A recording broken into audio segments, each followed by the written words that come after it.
Stéphanie Quériou, je suis prof de mathématiques au collège La Garenne. Depuis peu, j'ai été embauchée par un IPR de maths, Jérôme Carnuletti, pour travailler sur le passeport EducFi en liaison avec la Banque de France.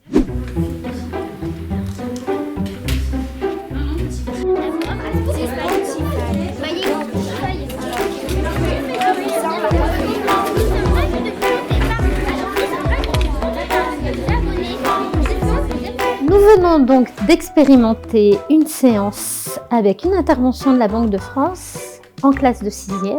Ils sont déjà intervenus ce matin dans 2 classes de 4e pour présenter un petit peu les notions de budget, de compte bancaire, de crédit épargne et de moyens de paiement.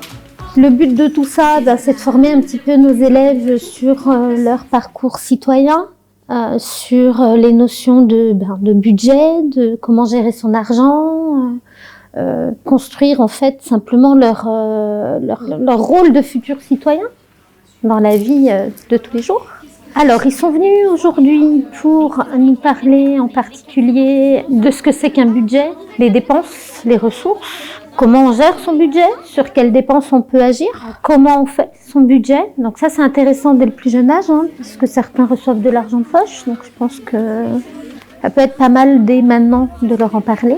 Pour les 6e, c'est un petit peu difficile, mais pour les 4e et 3e, c'est intéressant. C'est intéressant aussi parce que ça peut se réexploiter dans plusieurs disciplines scolaires, en maths en particulier.